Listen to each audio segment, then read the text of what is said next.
Is there a prompt? There are 6 emergency exits. Hello, everybody. This is Ron, your captain speaking. We are currently 30,000 feet in the air, and we haven't even left the airport. We just lit the joint. Just kidding, a little pilot humor there. We like to have fun.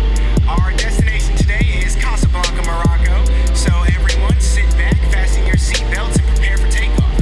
We will be arriving in 6 hours. What's up, 7-footers gang? You guys know who it is. Jenna and Jarod back here for episode 79.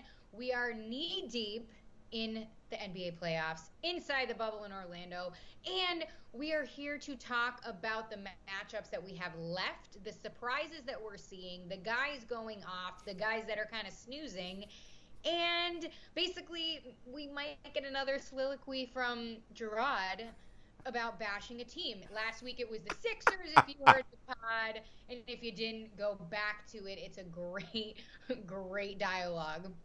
And I'm ready for it again this week. Jarod, how you feeling? What's going on? I'm good. You know, the playoffs have been exciting. We came off of Game 7, Nuggets and Jazz. We'll talk about that a little bit later.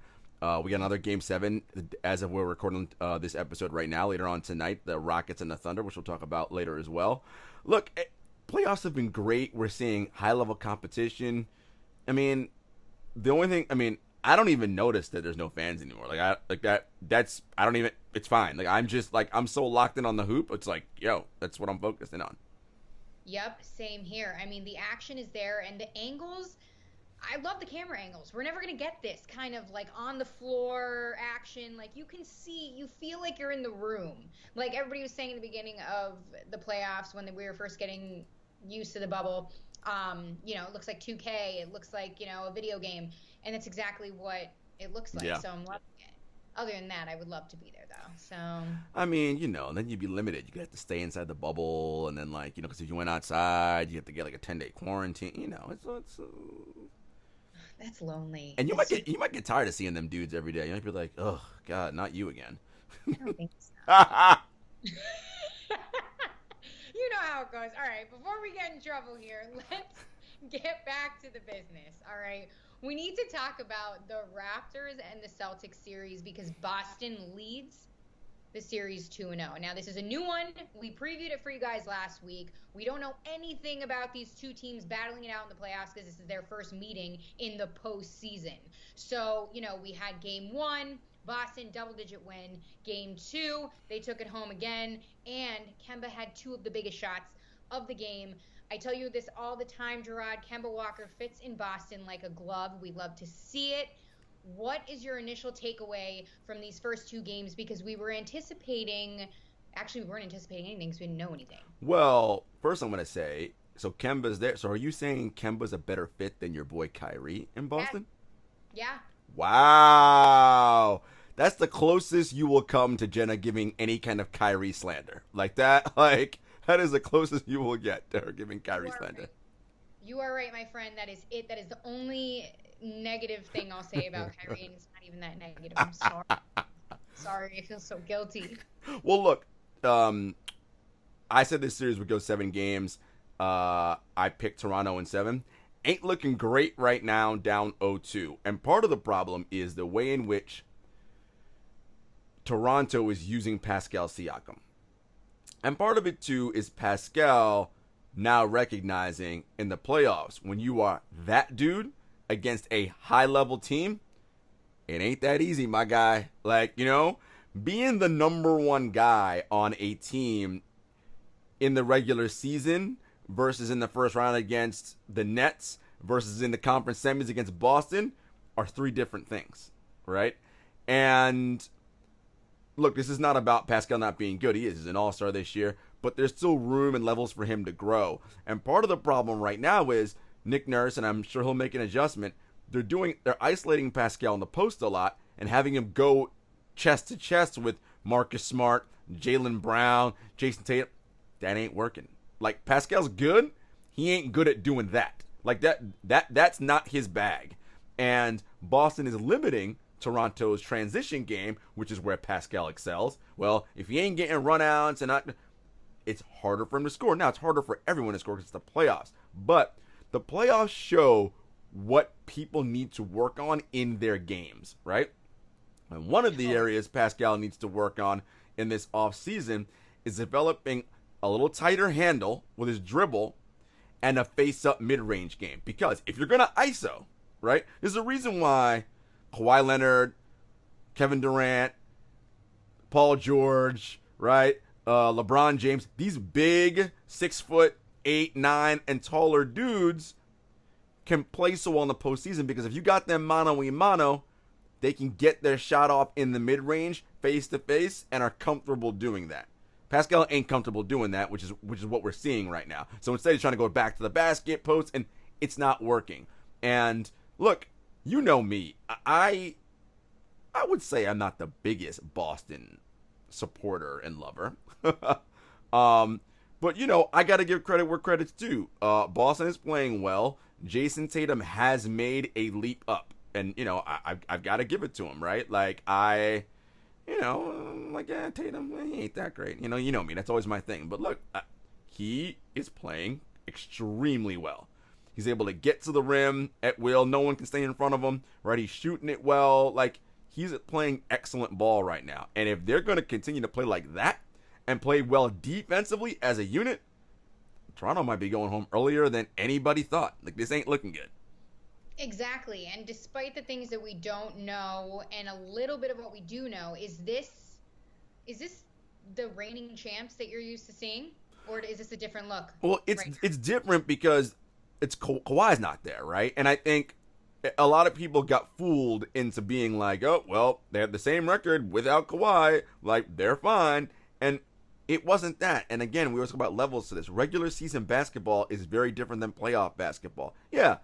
Pascal and Kyle and OG and Serge and all them, and Van Vliet, they are champions. Marc Gasol, they won an NBA. You cannot take that away from them. So, by the way, them being down 0-2, they're not scared. They're like, we stared down the Golden State Warriors. They know they can play better ball, and they have to. But Kawhi is on a handful of guys, 5 guys in the league about, who, when you got problems and your offense ain't working, hey, man, go get me a bucket. He can do that. They don't really have that guy who can just get them a bucket right now, because Siakam's not really able to do that in the conventional way of, hey, man, ISO in the mid-range and just get that bucket. We need it. Now, they can do some different things like run him off screens, have him cut, right? Like, have him give the ball up, cut to the basket, do different things like that to get him going. And he hasn't been shooting the ball well since he got to the bubble, right? So that's also a thing. And now, let's, again, be fair. This guy's made tremendous leaps over the past 3 seasons, right? It's just showing that, okay, he's got more room to go if he's going to be on that level. Oh, heck yeah. And I mean, the Boston Celtics are such a developed team now. I mean, I think it's safe to say that we've watched them go through their growing pains. We've seen this struggling Boston team, these young guys try to formulate and come together, add the addition of Kemba Walker, and now I feel like they finally found their footing. So, I mean, despite the reigning champs being the reigning champs, Boston's still done this without Gordon Hayward. So, the way they're playing right now, I'm going to say it'll go 7 games, but I'm going to say Boston takes it. It's, and you wouldn't be wrong. Hell, I mean, if it ended before 7 games, that could be, especially if Boston plays the way they continue to play. Marcus Smart hit 6 threes the other night, 5 or 6 threes. I mean, look, if they're doing that, and they have that guy in Tatum who can just get buckets at any time, and I love to give Brad a hard time, but I'm always Brad is a very good coach. Like, it is very obvious that he's a very good coach, right? My issue was crowning him too early as the greatest coach in the league. I was like, calm down. He ain't that yet, right? But he's excellent, and they're playing really well right now. And Toronto in Game 2, kind of, and it's interesting because they're a championship team. They had a 10-point lead going into the fourth quarter, and you got to know, in the playoffs, when you got that kind of lead, step on their necks. What? 10 points ain't that's not shit. You can get rid of a 10-point lead in a minute. Like, that's nothing, right? So, and I'm surprised that a championship caliber team wasn't able to continue to put the foot on their necks and stamp it out. Now, Lowry and Van Vliet are also not shooting well, which is a problem. And you know one of my age-old adages about playoffs. When your primary scorers or some of your main scorers are small guys, that's a problem. Particularly when the team on the other end has long defenders, right? Yeah, okay, you got Kemba Walker they can go after, but if they're switched on to Smart and they're switched on to Tatum or Brown, like those are big, long, and it's hard to get shots up over those dudes. It just is. And right now, look, Toronto, there's Van Vliet and Lowry aren't shooting well. And if they're going to win, they got to shoot better. But I will say this, Nick Nurse is, if not the best coach in the league, top 2, top 3. He'll make some adjustments. He has to. But Pascal's going to have to play better. And Van Vliet and Lowry are going to have to find their shot. And Norman Powell, possibly off the bench, going to have to do some things. OG had a great game last game, game 2. Your guy. And you meant Nick Nurse, Coach of the Year, Nick Nurse. He cursed for the Coach of the Year, Nick Nurse. Right. Yes, the Raptors are very well coached, but, you put the nail on the head right there. Van Vliet and Lowry aren't shooting well at all. And Van Vliet suffered this shooting slump against the Sixers too. So this is a pattern to me, or a beginning of a pattern, which is not acceptable. It's not good enough in the playoffs. So he's going to have to find his footing too. And I thought, the family, his kids coming back in, especially everybody else with their families coming in, would have given the Raptors a little bit of an extra push, especially Van Vliet, whose, viral video of his kids is the cutest thing I've ever seen since I don't even know my own niece. But, I thought that would have gave them it, but I'm going to say Boston. I like the way they're playing. They're very well coached in Brad Stevens, and they finally found their footing as, their starting 5. So yeah. And one last thing on that, to your point, to follow up on your point as we close out and move to the next thing. Van Vliet, last year, you're talking about when he struggled against the Sixers. Well, he had that luxury because they had Kawhi. Yo, man, you don't got Kawhi this year. So there's no room. If he struggles the rest of this series, they're losing in 4.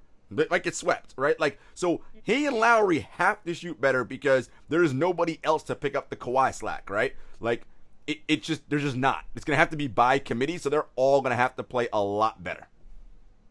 Amen. All right, let's move on to another series that is going to be exciting to say the least. It begins this week. The Nuggets and the Clippers. All right, this is going to be a good one. Now we have the Nuggets, who are off a tough 7-game series against the Jazz. It was a close one in Game 7. Donovan Mitchell, unfortunately, I hate to say this, kind of blew it in the end there, and Jamal Murray and the Nuggets propelled. Now they're going to take on the juggernaut that is the Clippers, and obviously the team that is Kawhi and PG-13 led. And we have Pat Beverly still out. Now we have him where he suffered. They didn't have him in 10 of their last 11 games. Quad injury. Yep. Yeah, he had that strained calf. Then he aggravated it in Game 1 of the first round against the Mavs. He only played 20 minutes, and then he aggravated it. So. And I want to read you the statistic, too, before we get into Patrick Beverly, because I think this is super interesting. The Clippers, they're 14-12 in the games that Beverly doesn't play. They're 39-13 in the games that he does play. How much of an impact is Patrick Beverly on and off the floor to this team? Well, he's huge, right? Because Pat, he has a level of energy that is infectious that his guys feed off of, right? He's the classic, and I hate cliches, but he's the classic, love to have him as your teammate, hate to be his opponent, right? He's that guy. Like, if he's on your team, you love him. If he's not on your team, you hate his guts, right? Like, because that's just how he plays.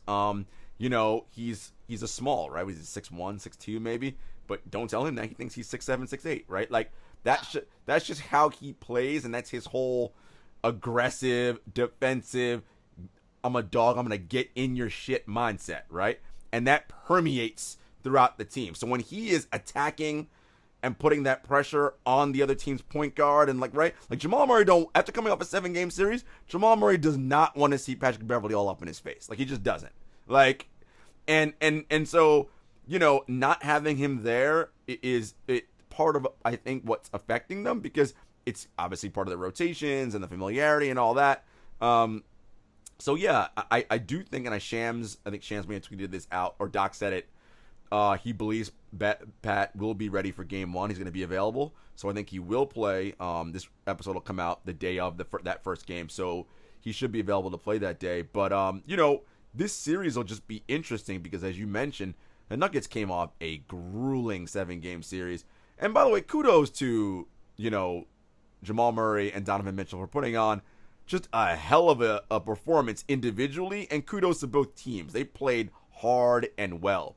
What you saw in that game 7 was fatigue, right? Like, these guys are playing every other day, and it's 7 games. Like, yeah, some of it was good defense. A lot of it was just dudes were tired, and you saw it because shots were either airballing or front rimming, which means they got no legs because they just can't do it. And when you're playing high-intensity basketball, any NBA player will tell you, a playoff game is like 2x or 2.5x a regular season game, right? Like, that's just how it is. The intensity is just so much higher, and fighting over screens. And imagine how many times, by the game 7 fourth quarter, you run into another Nikola Jokic screen. It's like, please, not this dude again, or Rudy Gobert for that matter. Like, it's like I don't want to run into them dudes like anytime, much less in game 7 when I'm exhausted, right? But kudos to both teams. But yeah, it'll be interesting. But I think Pat Bev is a key for the Clippers. Yeah, Pat Bev is definitely a key for them, especially on the defensive end. He's a dog. He's an energy on the floor. He's like we said in the last pod. He has that Kyle Lowry effect on the floor. It just sets the tone. So back to the Nuggets really quick. I'm very interested to see them kick off this series against the Clippers because Jamal Murray irritated that thigh a little bit, that hamstring, in the end of Game 7 against the Jazz. So hopefully he's getting that looked at, getting a little R&R until Thursday. But I'm excited to see that. And the thing with the Nuggets and the Jazz in that last series before we go into the Clippers, you were right. You're right. Spot on. It was fatigue. They were moving slow. The shots were sloppy, but the defense was key in that series. It was tough. The Jazz, they obviously have things to work on, but they played great. Rudy played well. Rudy Gobert in Game 7. Rudy played well. Wow. Rudy played well. Big time, big game buckets. But let's talk about this a little bit here. The Clippers, moving into this series, what do you think they took away from the Mavs series? Because I think it was a little more hard fought than most of us thought. Well, to be fair, I did pick Clippers in 6. Who, by the way, if the Thunder win Game 7, I will be a perfect 8 for 8 in the first round with picks and number of games for each series. Just going to put that out there so everybody knows. Anyway. We'll make sure we highlight that. Moving on. No, what they noticed is that, Luka's for real, and basketball is that one team sport, where one player can make such a huge difference, right? Like, that's just, one guy can win you games on his own. Like that, because of the small amount of heat ball on the court. And Luka's that good, right? And the Mavericks, took 2 games off the Clippers, and they played well. They shot the 3 ball well. I think the Clippers realized, okay, I still think they're in neutral, right? Like they're not even quite in all right, let's start moving. They're kind of just okay. Their talent is overwhelming, and they aren't even really clicking yet. Though there were moments in that series where you could see it, where they had stretches where they would just lock Dallas up defensively. And I think that's what they're going to have to take from that, and Doc's going to preach that going into this Nuggets series. Look, the Nuggets are going to be gassed, obviously, and they're going to have, they have a day off, so 48 hours total in rest time before they play. But, it ain't a whole lot, right? You played on Monday, you played on Tuesday, off day Wednesday, game 1 on Thursday, right? That's not a whole lot of time. And the Clippers have been resting since Sunday, so, which is always good for Kawhi. Also helpful for Paul George to get his mind right. Pat Bev gets more time to get himself together. So, I look for the Clippers to come out strong in Game 1. I think Clippers in 6. Let's go 6 again because, Jamal Murray may go off, Pat Bev or not.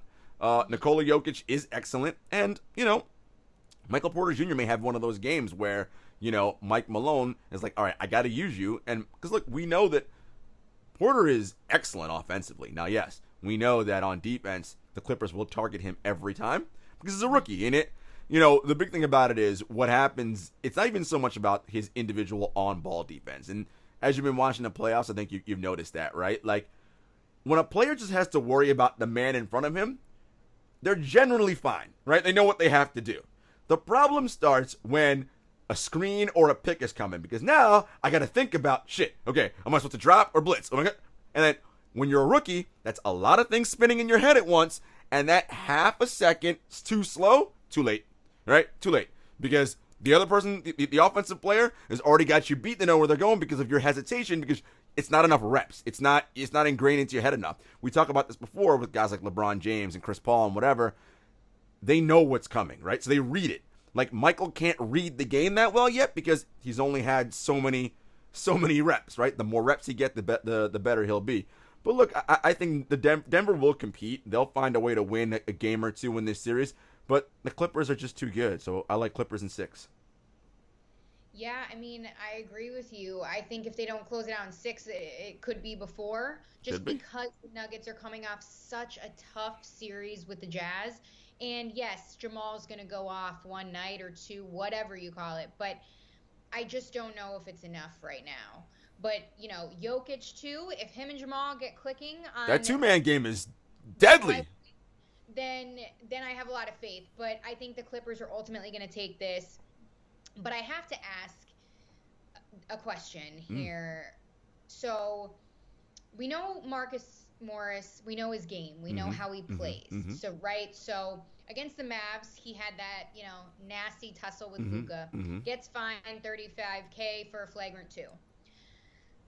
Now, after seeing that, after seeing how tough he plays, knowing his game and how important he is to the Clippers defense, how worried are you about Marcus Morris on the defensive end if he can't kind of control it? You know what I mean? We don't want him fouling out early on. Yeah. So is that something to be worried about? That's a good question, right? Marcus Morris is one of those guys that plays on the edge, right? Like that's how he gets himself going, right? And that, the whole back and forth with Luka was unfortunate, right? Like, look, here's what I'll say about that. If you watch a video enough times, you can convince your mind that anything happened in that video. So he says nothing he did against Luka was intentional. In that first one where he stepped on the ankle, fine. You say it wasn't intentional? Fine, it wasn't. It got reviewed by the league. They didn't think it was either, so okay, fine. The second one where he got the flagrant 2 and he got tossed out of that game and everybody's going nuts about, I want to be clear about something. That was a flagrant 2, and that did deserve to get him thrown from the game. But 2 things are very important to recognize from that. Luka, when he is on offense, often uses his elbow and his shoulder. He's always pushing and elbowing to get space and room, which by definition is an offensive foul, right? Like, so he gives as much physical punishment as he gets in return. If you're going to play physical as the offensive player and use your body to push off and your elbows and your shoulders, you have to expect you're going to get some of that in return from the defensive player. And now on that specific play, I think what everybody's looking at is the follow through and how it hits him in the head at the end. However, the first action is what? He swipes down and grabs a lot of the ball, right? Now, he just definitely had enough and went all the way through on contact. And if you watch the play again, as he's turning, Luka throws the elbow. And those guys have been having a back and forth all series. That's going to happen in the playoffs. Guys get chippy with one another. Again, if you are Luka and you're going to be a physical offensive player, you're going to get it back in return on defense. Now, Marcus Morris needs to, of course, always stay level-headed, walk that fine line of, I'm on the edge, but don't teeter, right? He teetered in that one. And luckily, it didn't cost him the series, but he's got to be mindful of that now, that as the competition starts ratcheting it up, man, I'll tell you what he can't do. If it's Lakers Clippers in the conference finals, we can't have you getting kicked out of games against the Lakers, right? Like, so he's got to, and he's a veteran and he knows, and I would assume be better. That's why I asked, because that was the first thing I thought about when he got ejected from that game. Okay, round one, Mavs, we could do without. But as this winds down, and you can't, like you said, you can't be in a Clippers Lakers matchup, and he's getting tossed early on, and you're down, and you need him. You need that veteran presence on the floor. You need that defensive toughness, that banging down in the paint. So I think that's something we definitely need to keep an eye on, No doubt. moving forward. But I asked again because he's so crucial to He that is. team. Yeah, no doubt. So what was your pick again for this? You I said like Clippers in 6. Yep. Clippers in 6. Okay, yeah, me too. I think they're gonna shut this out. But you know, if this is one of the last times we do talk about the Nuggets, wow, just what a Yeah. phenomenal team, what a phenomenal effort. They're getting better, and I think, obviously we know that the future of this team is going to be Murray, Jokic, Michael Porter Jr., right? I mean, that is the future of this team. And, having Gary Harris back was so big in helping them propel to Game 7, right? Defensively on the wing. I like what this Nuggets team has. They just, a couple more little things here that, it's a little tweak. Now, their issue, of course, they play in the tough Western Conference, right? I mean, it's just hard. It's just hard out West.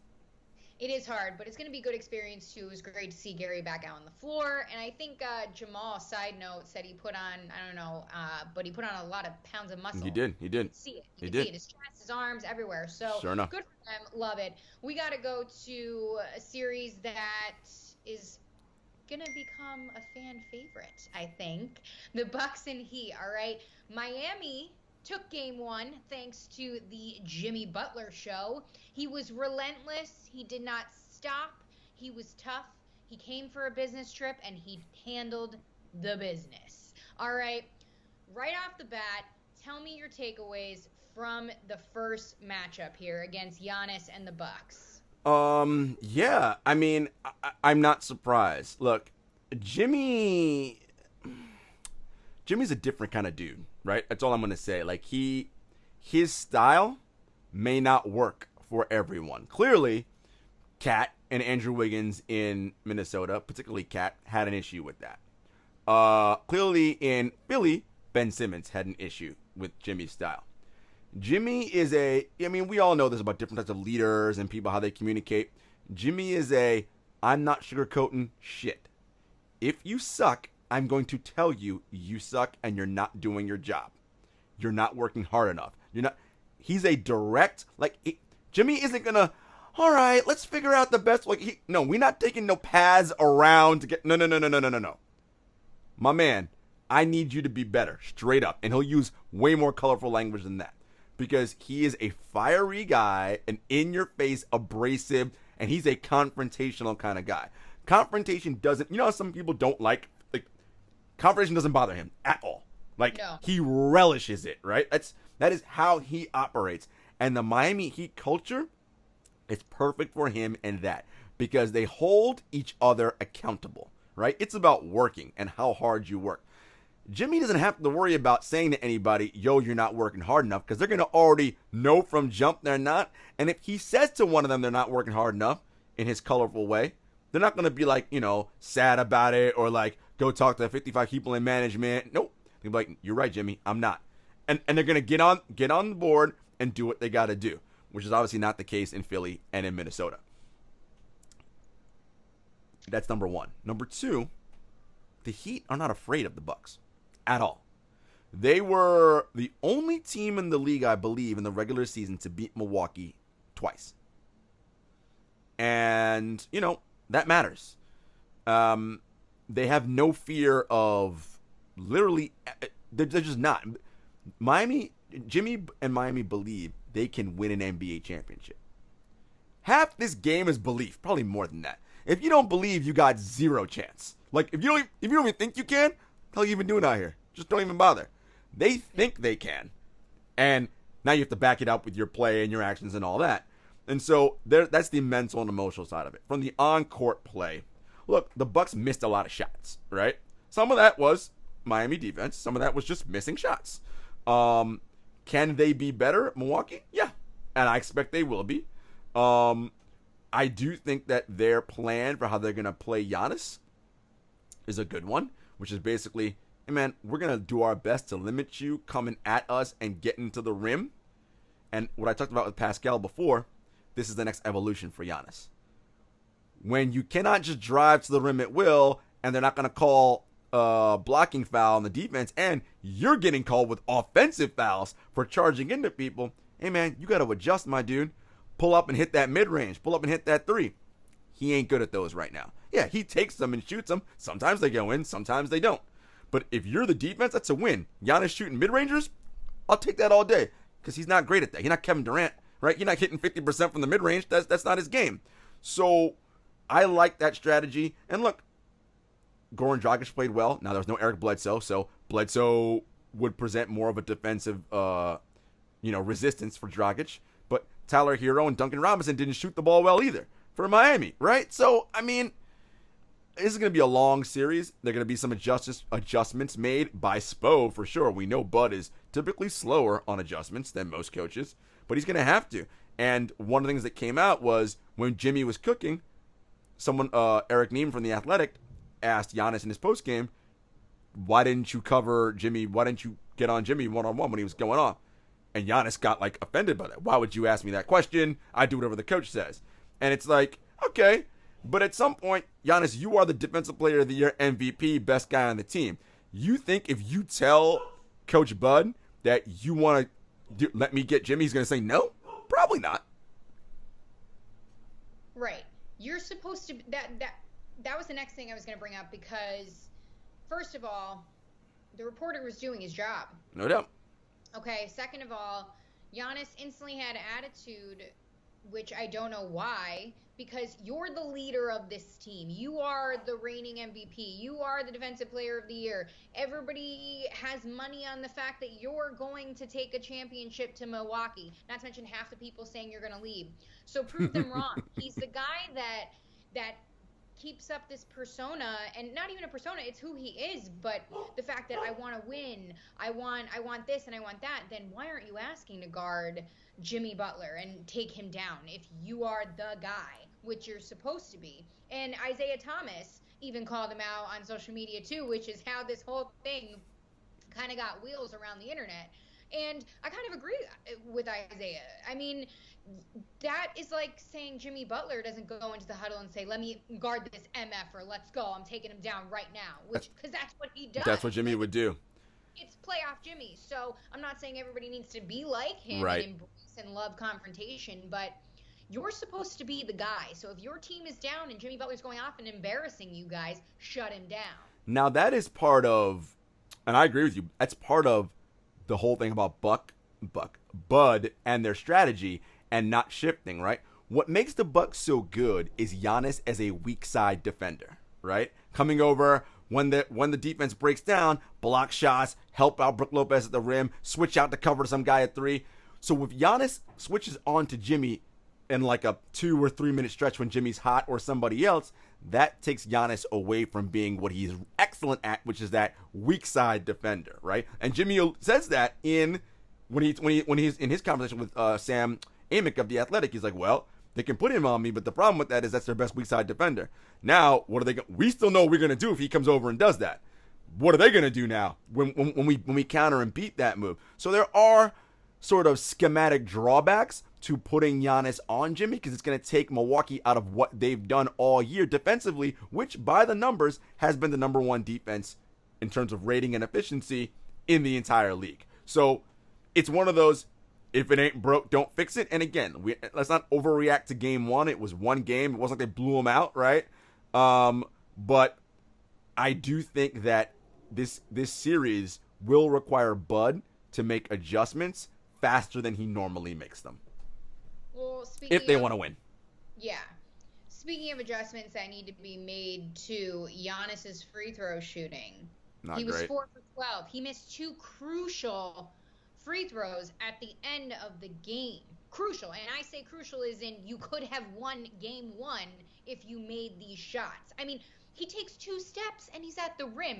How are you not making free throws? And one of them I think was an air ball. I'm sorry, I don't mean to laugh, but come on. That is flabbergasted. But that is the last piece of his game that needs to round out for Milwaukee to be unstoppable, right? But again, we've talked about this before. Just because he has the work ethic and wants to doesn't mean he will become an elite shooter. Like, there's no guarantee of that. And he's not an elite shooter right now. He isn't. Again, if you're on defense, it's a win for you if he's taking 18 to 20 foot mid-rangers and threes, because for him, that's a lower percentage shot. I mean, it is for everybody because of just the further away from the rim. But he's not Kevin Durant. Like, he's not a 7-footer that can shoot at all levels. Like, that's not his game, right? He is super athletic. Let me get to the rim, dunk, cut, whatever, all that stuff. Yeah, he can hit threes on occasion, and we've seen him get hot from three. But it's not a consistent thing yet from his game, right? The shooting isn't consistent yet. And you see it in the free throw numbers, right? Like, the free throw is the easiest shot in the game, right? And generally the correlation between elite shooters is what does their free throw percentage look like, right? Guys who are in the 80s generally can shoot at all levels. Well, he don't shoot in the 80s, right? So that's a problem. That's a problem. You're so funny. Really quick before we wrap this up, because I love a good story, a good statistic, and these people I'm about to name are the reason why I'm bringing this up. But we also have to say that Jimmy Butler's Game 1 performance of the second round. Joined Heat history. Joined team history. I don't even know if I can get through it. Oh, Lord. Joined LeBron James and Dwayne Wade. Oh, Lord. As the players with a 40-point playoff effort for Miami. I think Tim Hardaway's on that list, too. It doesn't matter. That's 3 that I named or what I needed. And Dwayne Wade even texted Jimmy after the game, and they talked about it. It was so You love all these sappy ass storylines. Like, that's your jam. You love it. I love it. I think Miami is just a little fun, I mean, club. South Beach. I mean, who ain't trying to be in South Beach? I mean, Right? And last thing I will say, though, is Spoelstra, coach of the Heat, said after Jimmy's performance, on a real note, he said, quote, he wants these kind of moments. And a small, general, but telling statement, because it tells you that Eric Spoelstra and Jimmy Butler have a good relationship. Eric understands what Jimmy wants to do. He understands how he plays. He understands what he's there to do, and it's working. That's what that said to me. So I think it can only go up from here. No doubt. This team. I'm glad Jimmy found a good home after bouncing around a little bit. And this series is going to be a good one. I really think that Miami has enough belief and enough, firepower to take the Bucks to Game 7. I really do. After seeing their performance in the first round with the Mavs, I really do. So I think. No, you mean the Pacers? Miami and the Pacers? You mean? Huh? You said the Mavs. You mean? Oh, yeah, I'm sorry. I'm thinking of the Clippers and the Mavs. But yeah, the Pacers. So I think it's gonna go 7, and I'm gonna say the Bucks will take it. Well, but I could change my opinion. I'm gonna go Heat in 7, just because. Look, Milwaukee was the number 1 team all year for a reason, right? They're not gonna roll over and lose, get swept. They're gonna play better. They're gonna win some games. But I just like this Heat's makeup, and your point about Jimmy's well said. Look, thanks. Yes, your body has to, and you have to have the talent to be able to do it. But not shying away and relishing and wanting those moments, that takes a certain kind of, moxie and a certain kind of, attitude. And again, it is infectious. And not only, Jimmy's also okay with being coached hard, right? Spoelstra can get in his face and be like, hey, you're not doing X. And again, that all works because they all hold each other accountable, right? So it works itself out. So look, I think this is going to be a hell of a series. I like Miami, man. I really do. I was kind of wavering back and forth, Bucks, Miami. I was like, but I'm going to say, just because of Jimmy and the infusion of belief he's going to give everybody else on that team, I'm going to say Heat in 7. But look, Tyler Hero, Duncan Robinson, Goran Dragic, Bam Adebayo, these guys are going to, Andre Iguodala, Kendrick Nunn off the bench, these guys are going to have to play well. And a lot of the names I mentioned are playoff neophytes, right? Like, particularly Duncan Robinson and Tyler Hero. They're going to have to play well. So, We'll see. 100%. And you know what?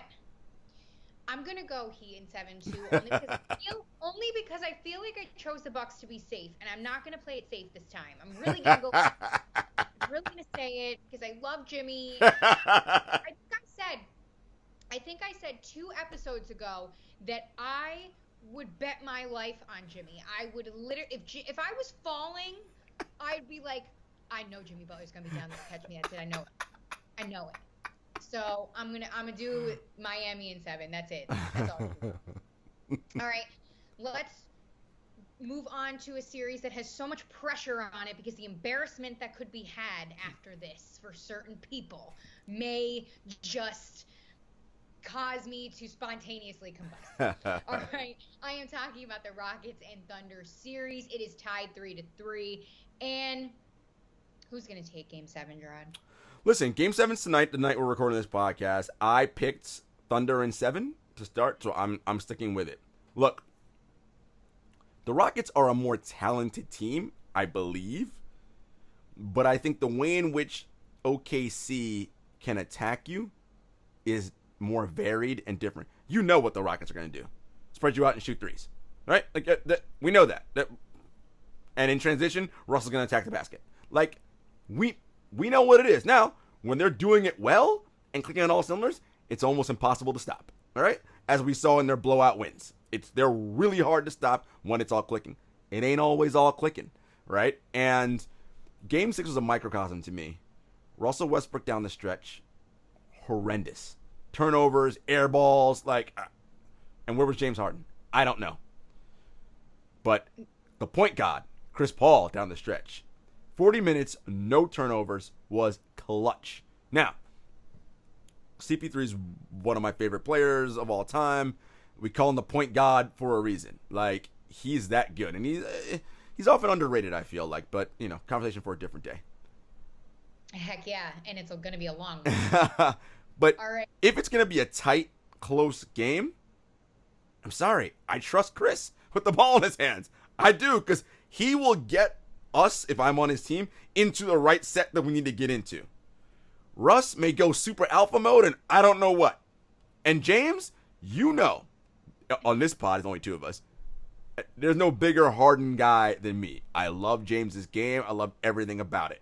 But man, if he does not come up big tonight in Game 7 and they don't win, I can't. How am I going to defend that, bro?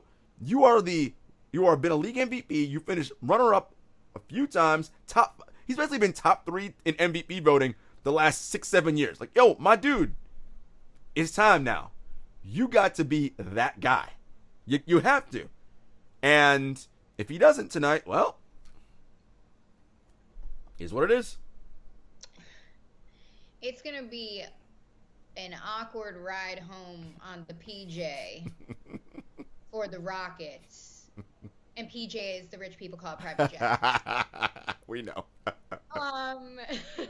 Hey, I don't run in that circle. I didn't know that. I mean, you got to hang with me more. You got to hang with the people who got private jets, baby. That's how we do the PJ. That's right. Anyway, it's going to be an awkward ride home for the Rockets. And they might even strap D'Antoni on the wing of the plane, because it is just, if they don't pull out this win in Game 7, and if they do, I believe it will be by the skin of their teeth. And I don't even know how far they're going to go after that. Right. So there's just something about Chris Paul, again, like you said, that struck a note with me. I just trust him. I trust him. I trust his vision of the game. I trust his playoff mentality. He has helped be an on-court coach to these young guys, Shai, everyone, Schroeder. I mean, that the knowledge he's probably whispering into their ear, no doubt, is stuff that, like, I can't even explain, but again, there's so much talent on the Rockets, but I don't know what they're doing with it. It's like, you can't have a closet of great clothes and never wear them. It's like, what are you doing? Why aren't you using this talent? I mean, the small ball, okay, they've figured out that that's what they want to do, fine, but you know how to shut down Russell Westbrook, and if he goes rogue, it's over. I mean, look what he did at the end of Game 6. Should he have had the ball? Well, that's the question. Why didn't Harden have the ball? Why was Russ the one with the ball? If you're the guy, Harden, and you're the guy we're going to rely on in these situations, why don't you have the ball? Where are you leading this team? Who is leading this team? Listen, again, this will if the Rockets end up losing this is going to be a huge stain on both James and Russell's playoff calendars. And I'd like to point out, since he was no longer teammates with Kevin Durant, Russell Westbrook has not gotten out of the first round. Just going to put that out there. Now, that could all change tonight, and they could win.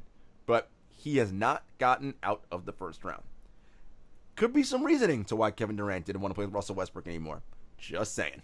No. You have a great point. That is telling. And think about the statement, though, forgetting about all the technicalities and the things that have just happened. Russell Westbrook has never made it out of the first round of the playoffs. Without Kevin Durant. Yeah. Without Kevin Durant, yes.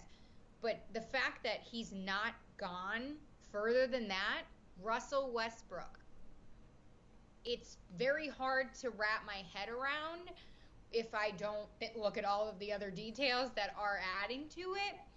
But that's crazy to me. Yeah. And they need to figure it out. They have one game left. It's happening in mere hours. Yeah. Hours. And it's going to be a real bad day in Houston if not. And I don't know what's going to happen to this team moving forward. I don't know where we're going to fit these guys. Antonio might have to go take a long vacation. And that's about it. I really have a lot of faith in the Thunder. I really think they're going to pull it out. It's one of the best underdog stories I've seen in a very long time. Chris Paul has proven time and time again that, as you say, he is the point God. That turnover rate, aka no turnovers, is insane to me. It really is. Listen, as we wrap here, look, and you know Chris wants this series. He wants this bad, right? Because remember James Harden last year?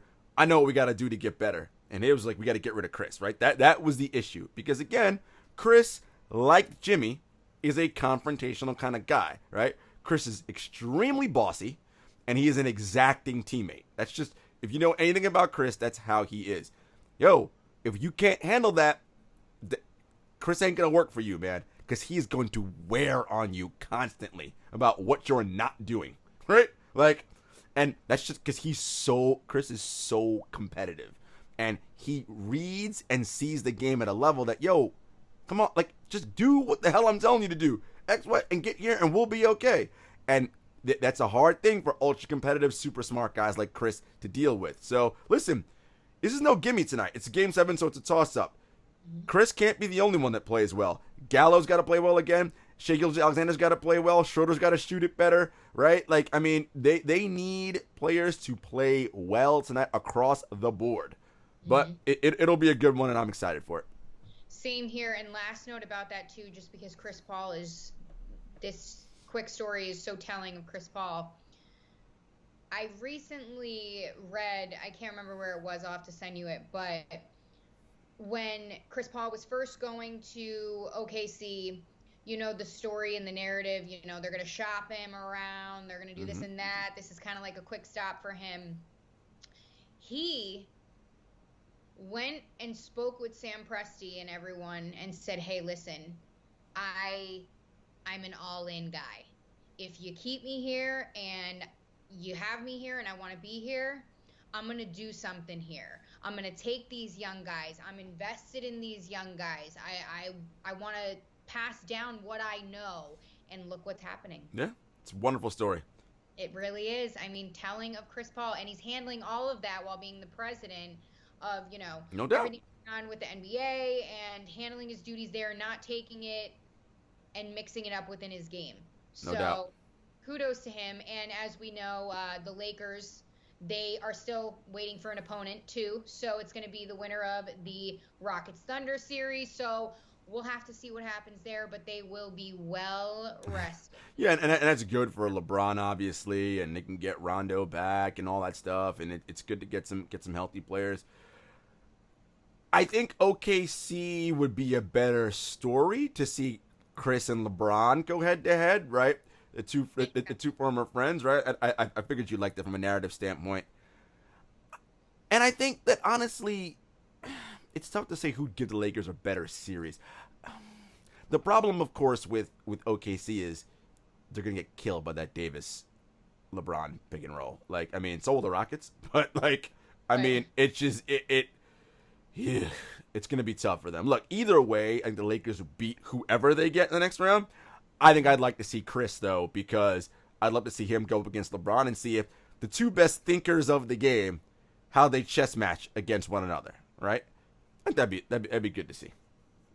Couldn't have said it better, and that's a great note to end on. We'll have to see what happens there. And guys, we will be back with you very soon to talk about the winner of this series and much more, and what's going to happen as the playoffs continue. It's getting chippy, it's getting good, and stick with us all the way through because we got you covered. Jarod, tell them where they can find us. You guys know where to find us. Apple Podcasts, Spotify, YouTube, all our episodes are there.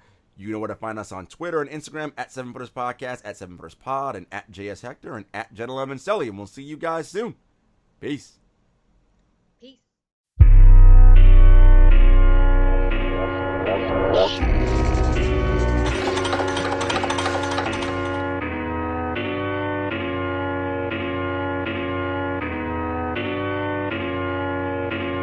Spent a couple years out here with these raps, trying to have a plan that we made come true. Applied to some jobs, but I ain't hit back. I don't wanna trap, what's a man gon' do? Chevy told me come